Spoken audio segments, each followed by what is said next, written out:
Agama itu adalah sesuatu yang suci. Agama itu adalah sesuatu yang pasti mengantarkan orang pada kebaikan. Memang pada fase tertentu ada aspek konfliktualnya, tetapi juga ada narasi-narasi damai, sejarah-sejarah perdamaian yang justru jauh lebih banyak, jauh lebih panjang dari sejarah kehidupan manusia. Indonesia menjadi proksi baru berbagai macam ideologi-ideologi besar di luar Indonesia yang masuk ke sini. Yang dulu tidak ada konflik, misalnya di Indonesia, tiba-tiba Indonesia menjadi proksi dari konflik keagamaan dari tempat yang lain. Nah, konflik agama ini kalau menurut saya ada dua tipe nih. Agama satu versus agama satunya. Terus ada juga agama yang ribut aliran-alirannya gitu kan. Kalau di Indonesia tuh lebih potensi konfliknya yang mana tuh? Justru begini.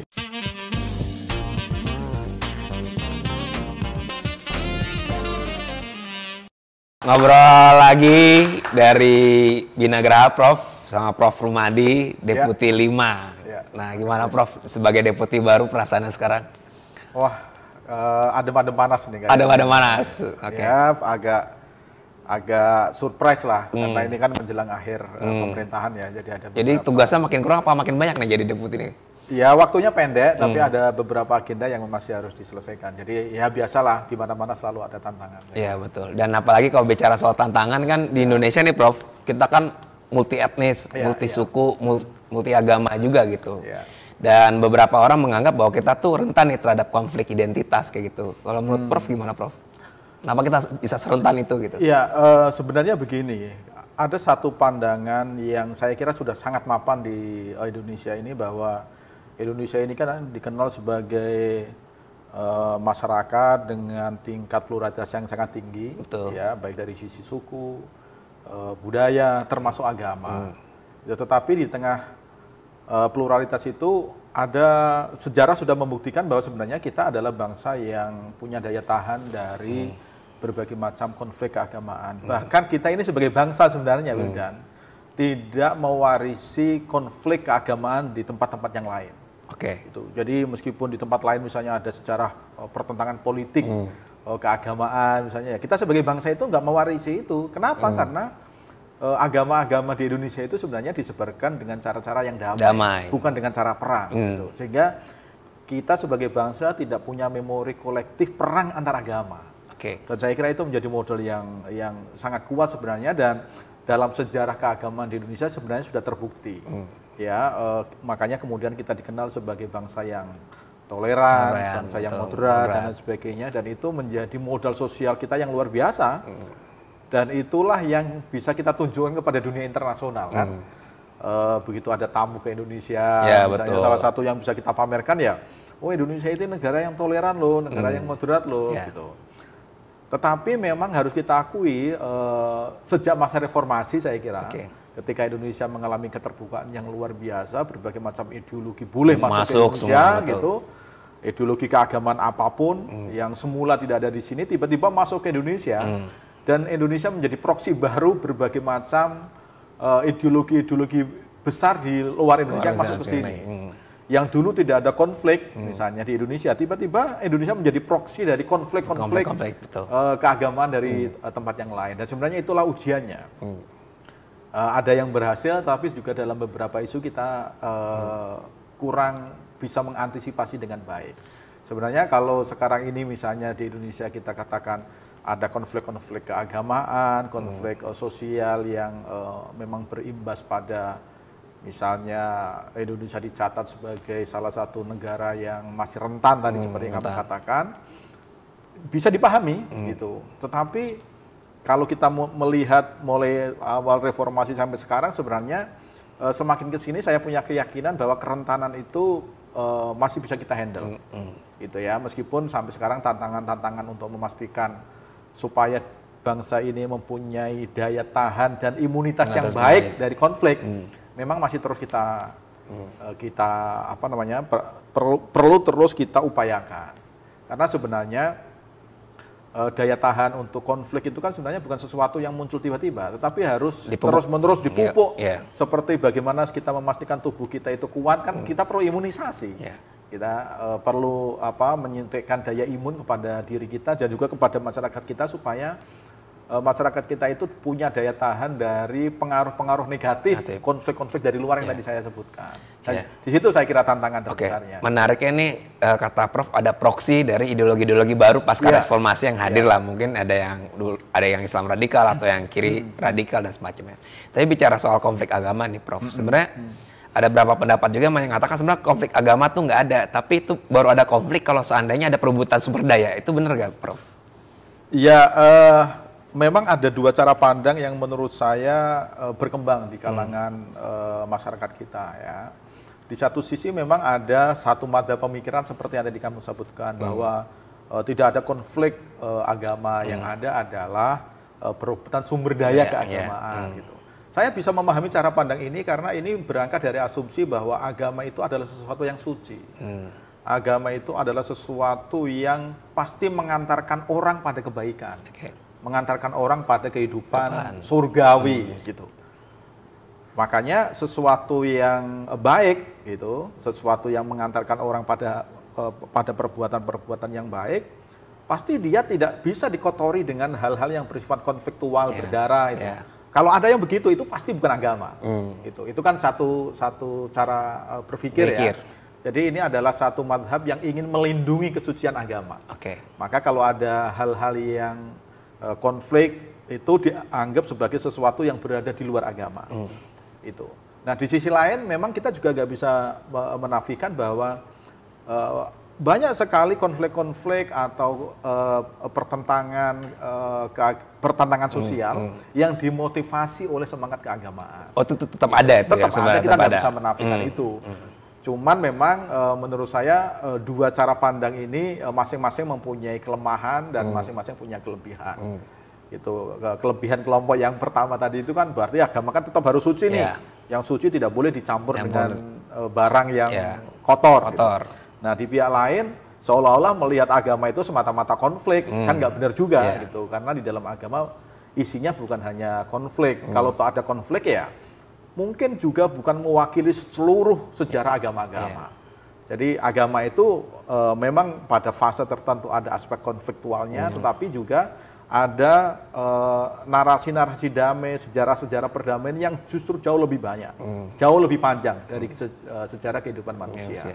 Jadi menurut saya sih memang perlu wise lah untuk melihat dua cara berpikir ini. Kita harus ya realistis juga bahwa memang kita tidak bisa menafikan ada semangat-semangat keagamaan yang kadang-kadang digunakan untuk merebutkan sumber daya dan lain sebagainya. Dan kadang-kadang juga dimotivasi oleh tafsir keagamaan. Nah itu parahnya kan di situ. Dan itu malah lebih susah dikendalikan tuh ya. Dikendalikan gitu. Karena memusuhi orang itu dianggap sebagai bagian dari agama itu sendiri. Kan nggak bisa begitu. Memerangi orang, membunuh orang dianggap sebagai menjalankan agama. Kan nggak bisa yang kayak gitu. Nah ini yang menurut saya memang harus dikelola di situ. Dan lebih menariknya juga kan sebenarnya konflik agama ini kalau menurut saya ada dua tipe nih. Agama satu versus agama satunya. Terus ada juga agama yang ribut aliran-alirannya gitu kan.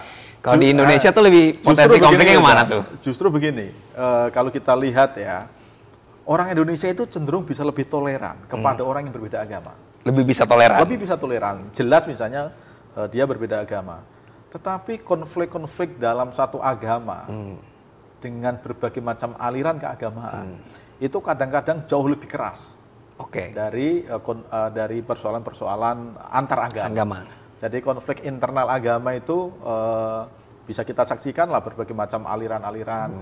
Dan kalau di Indonesia memang ada beberapa kasus yang menyangkut hubungan antar agama, adalah beberapa. Tetapi juga konflik-konflik yang intern agama sampai kemudian ada konflik, ada pengusiran segala macam itu ada dua-duanya. Tetapi sekali lagi ini tidak menjadi wajah terbesar dari bangsa ini. Ini tetap harus kita akui, tetapi sebenarnya gambar besar dari bangsa ini itu adalah gambar besar sebuah bangsa dengan keanekaragaman yang ada di dalamnya dan bisa hidup berdampingan secara baik. Tetapi memang kita tidak bisa menafikan adanya konflik-konflik baik antar agama, relasi-relasi antar agama yang biasanya isunya ya soal tempat ibadah. Ibadah itu paling sering. Kayak gitu ya, soal tempat ibadah. Atau kalau intern agama ya aliran-aliran keagamaan yang oleh kelompok yang besar ini dianggap sebagai kelompok sesat, ya, bid'ah, dan lain sebagainya. Tapi aku mau tahu, Prof, ini kan kita sebagai posisi di pemerintahan gitu ya, betul. Dan beberapa konflik ya, masalah penistaan agama, terus konflik rumah ibadah, bahkan mungkin yang lebih spesifik orang masih ingat soal kasus di Sampang gitu. Katanya KSP itu punya peran penting juga tuh di Sampang. Mungkin bisa sedikit cerita nggak, Prof? Masalah Sampang itu sebenarnya seperti apa dulu perkaranya? Sejauh yang saya tahu memang sejak awal KSP, sebelum saya masuk ke KSP, saya sudah berhubungan dengan teman-teman yang di KSP untuk menangani isu-isu atau penyelesaian konflik-konflik keagamaan. Itu di berbagai macam tempat, apakah terkait dengan persoalan tempat ibadah, misalnya, apakah terkait dengan konflik antar aliran keagamaan. Itu sudah lama memang di-handle oleh KSP, jauh sebelum saya masuk ke KSP. Tapi begitu saya masuk ke KSP, kemudian oleh kedeputian saya diminta untuk menyelesaikan konflik-konflik keagamaan. Saya kira ini hal yang memang sangat menantang karena begini, kalau ini tidak bisa diselesaikan, ya menunjukkan bahwa kita sebagai bangsa itu membiarkan konflik ini akan terjadi melebar kemana-mana. Oleh karena itu salah satu tugas dari pemerintah adalah memastikan bagaimana orang-orang yang dianggap menjadi korban dari konflik itu bisa dikembalikan harkat dan martabatnya sebagai warga negara. Gitu. Tapi tentu tidak mudah. Gitu. Tentu tidak mudah. Tadi yang kamu sebut misalnya soal Sampang. Misalnya itu kan konflik yang sudah terjadi tahun 2005. Konflik aliran kalau itu ya. Ya, aliran keagamaan ya. Kalau Sampang itu aliran keagamaan yang dulu ada orang menyebut ini konflik Sunni dan Syiah gitu ya. Nah, tapi belakangan memang di dalam proses kita menyelesaikan ada hal-hal yang kadang-kadang ada blessing in disguise-nya. Ada sesuatu yang tidak bisa kita sangka, tetapi berbagai macam upaya penyelesaian ini itu memang pemerintah nggak bisa sendiri, gitu. Harus melibatkan banyak pihak, baik gerakan masyarakat sipil misalnya, kelompok-kelompok masyarakat yang memang ingin menyelesaikan itu, mendampingi, dan pemerintah daerah terutama, kemudian pemerintah pusat. Saya punya asumsi begini, Wildan. Ya, gimana, Prof? Sejauh pengalaman saya, konflik-konflik keagamaan itu bisa diselesaikan kalau pemerintah daerahnya itu mau ambil resiko untuk menyelesaikan. Oke, kenapa istilahnya ngambil resiko? Emang ada orang yang nggak mau akhirnya mengambil resiko karena kadang-kadang ada pemerintah daerah yang misalnya bupati atau wali kota ya, untuk menjaga popularitasnya misalnya, dia tidak berani menyentuh benda yang dianggap panas ini karena bisa merusak elektabilitas. Bisa merusak elektabilitasnya. Gitu. Tapi kalau pimpinan daerahnya itu berani mengambil risiko itu, dan dia mengambil langkah-langkah yang terukur, gitu, melakukan komunikasi publik yang baik, bisa kok diselesaikan. Tetapi untuk menjadikan pimpinan daerah yang seperti itu, ini tuh memang perlu pendampingan dari pemerintah pusat. Untuk memastikan bahwa apa yang mereka lakukan itu didukung, gitu. Nah itu yang di Sampang itu pengalaman itu yang berarti memastikan memang pemerintah pusat berpihak juga dalam konteks ini. Makanya waktu itu kami dalam proses untuk penyelesaian ini kami memfasilitasi Bupati Sampang waktu itu menghadap kepada Bapak Kepala Staf untuk menyampaikan rencana-rencana yang akan dia lakukan. Dia mau melakukan apa A, B, C, D gitu. Nah kemudian Kepala Staf sudah tahu rencananya dan beliau menyampaikan kami akan dukung. Dan menugaskan kami di Kementerian 5 untuk mengawal proses ini. Dan itulah yang kemudian menimbulkan keyakinan bahwa pemerintah daerah itu dengan langkah-langkah yang diambil itu dia firm, dia yakin. Dan tugas kami adalah mendampingi supaya proses ini bisa berjalan dengan baik. Kamu bisa bayangkan masalah yang sudah 10 tahun lebih, ya mungkin sudah berganti pimpinan daerahnya tanpa ada penyelesaian yang tuntas. Karena nggak ada yang mau ngambil resiko. Nggak berani ngambil resiko itu. Gitu. Dan itu bukan hanya di Sampang, pengalaman di Kota Bogor misalnya, mungkin Wildan tahu kasus GKI Yasmin gitu. Itu ya tahun-tahun itu juga, tahun 2005, 2006, itu baru selesai tahun 2022. Sama yang dilakukan, wali kotanya waktu itu di periode pertama dia masih gagal untuk menghandle, tapi kemudian dia belajar dari periode pertama itu, kemudian di periode kedua dia mengambil langkah-langkah dan dia serius gitu. Dan keseriusan dia itu didukung oleh pemerintah pusat. Saya waktu itu juga mendampingi wali kota Bogor menghadap ke Bapak Kepala Staf dan menjelaskan langkah-langkah yang dilakukan, baik langkah yang bisa dilihat maupun yang tidak bisa dilihat gitu. Karena dia mengambil langkah-langkah juga yang bersifat strategis, tetapi mungkin tidak perlu dipublikasi. Tapi itu disampaikan dan kami tahu apa langkah yang diambil itu. Jadi pimpinan daerah itu memegang peranan yang sangat strategis. Bahkan kalau misalnya masalah-masalah itu bisa dihandle langsung oleh pimpinan daerah, persoalan itu nggak perlu menjadi masalah nasional sebenarnya. Gitu. Jadi kayak masalah yang kecil di mana misalnya meledak di media, ramai gitu. Masalah nasional. Kemarin misalnya kami ke Aceh Singkil misalnya, itu soal tempat ibadah itu juga kasus yang sudah lama, tetapi tidak ada pimpinan daerah yang berani mengambil risiko itu. Waktu itu kami datang, kami yakinkan, kami pertemukan antara berbagai macam pihak yang selama ini menolak, kemudian pemerintah daerahnya, kemudian pihak dari yang membuat gereja segala macam, masalahnya di mana. Kami fasilitasi pelan-pelan, ya, langkah-langkah yang bisa diambil, yang bisa diselesaikan dengan segera, tidak menunggu semuanya bisa selesai. Ya, tapi mana yang bisa diselesaikan. Dan itu memang membutuhkan tadi yang saya sampaikan.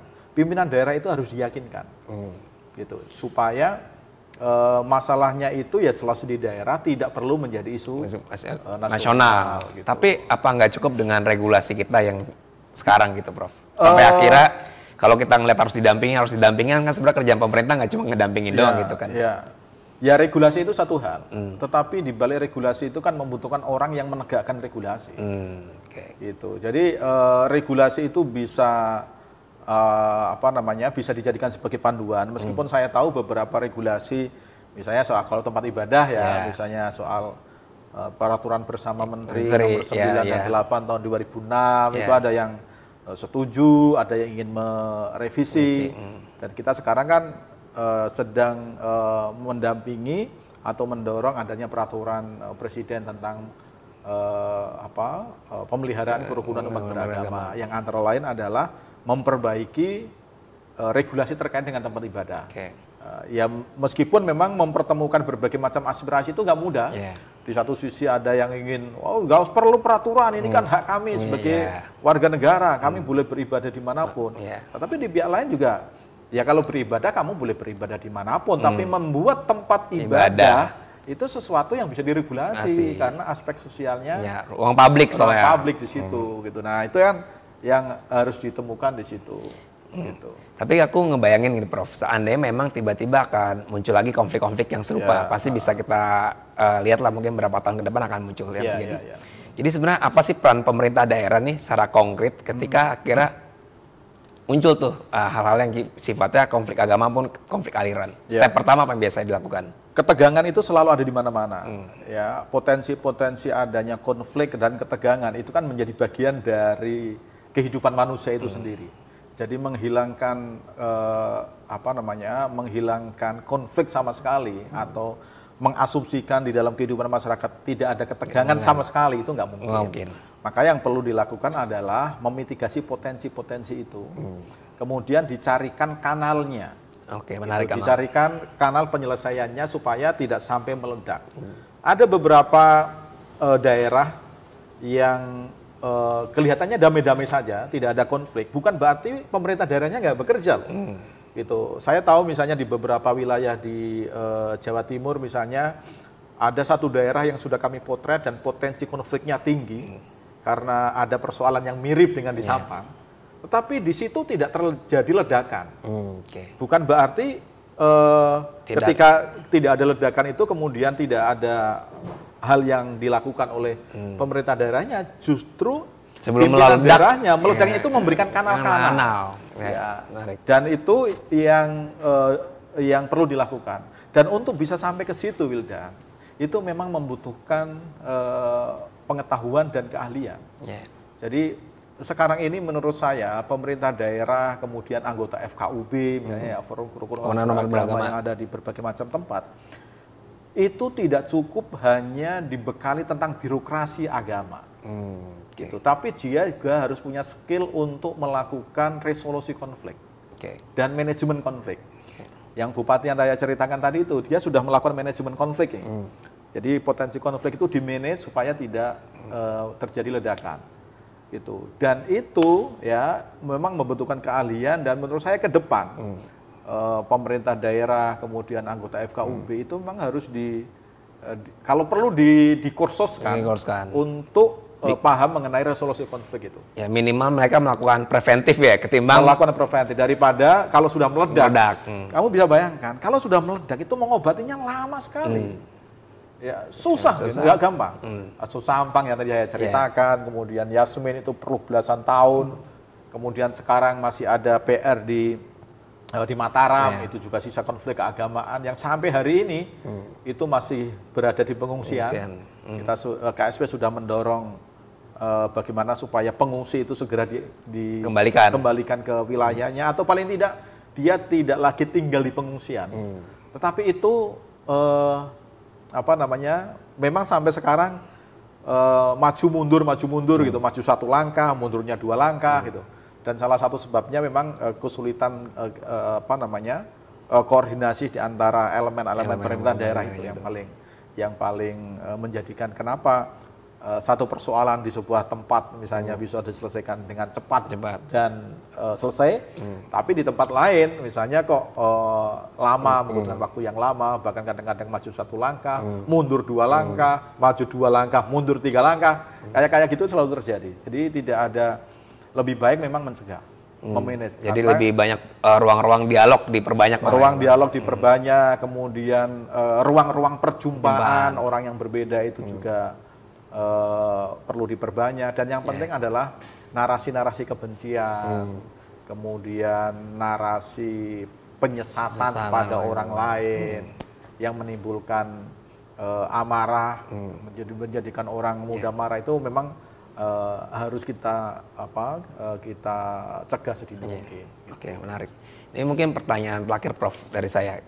Kan kata Prof tadi bahwa konflik ini bakal terus berlanjut gitu kan, dan aku lihat malah sekarang bisa tereskalasi lebih luas nih semenjak ada sosial media gitu kan. Ada kiai-kiai yang mungkin ya kita bisa sebut yang A mau membakar amarah terus, yang B macam-macam, atau yang pendeta lain. Tapi apa sih yang bakal kita hadapin tuh dalam situasi kayak gini ke depan, Prof? Ya, Wildan benar, sekarang media sosial itu bisa digunakan untuk ngipas-ngipas apa saja gitu. Bahkan ada tendensi-tendensi yang menurut saya sangat berbahaya kalau dibiarkan. Sekarang ini kalau Wildan ngikuti misalnya debat soal Ba'alawi, misalnya debat tentang Habib-habib yang ada di Indonesia ini, garis keturunannya itu bersambung atau enggak. Gitu.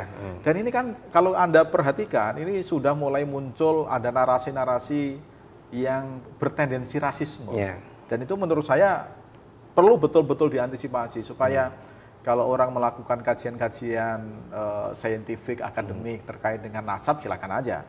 Tapi narasi-narasi kebencian yang bisa mengarah pada rasisme, ya menurut saya memang harus hati-hati di situ. Nah, oleh karena itu sih kita tidak seperti yang tadi saya katakan, kita tidak mungkin menghilangkan ketegangan sosial dimanapun, selalu ada.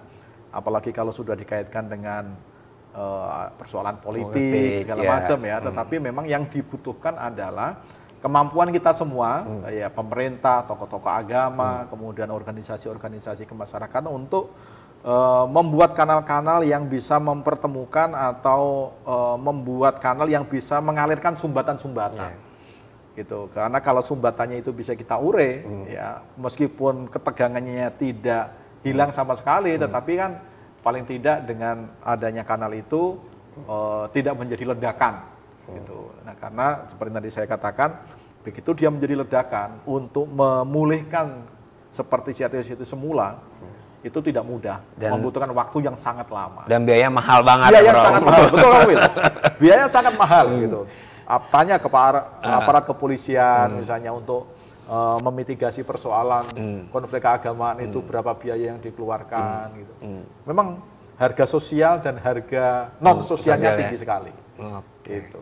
Keren banget. Sangat lezat, bergizi dan sudah selesai ya? Sudah, Prof. Ada pertanyaan lagi, Bro. Tapi kalau misalnya boleh lagi, ada gak sih sebenarnya yang diuntungkan dari konflik-konflik tersebut? Jadi kalau kemarin ada. Jadi begini. Cara bisnis gitu, Prof. Ada orang yang rezekinya itu seperti ikan lele, Wildan. Ikan lele itu bisa hidup dan dapat rezeki kalau airnya itu keruh. Oke. Jadi kalau airnya bening dia nggak bisa hidup. Maka kalau airnya bening itu dibuat keruh. Biar dia dapat rezeki. Gitu, dapat rezeki. Ya, yang dapat rezeki ya orang-orang yang karakternya seperti ikan lele itu. Nah, itulah yang bikin konflik berkepanjangan ya, Prof. Oke, terima kasih Prof. Romadi dan semoga kita tetap ngejaga kanal-kanal toleransi dan kanal-kanal pertemuan untuk saling ngejaga Indonesia ke depan. Thank you, Prof. Makasih.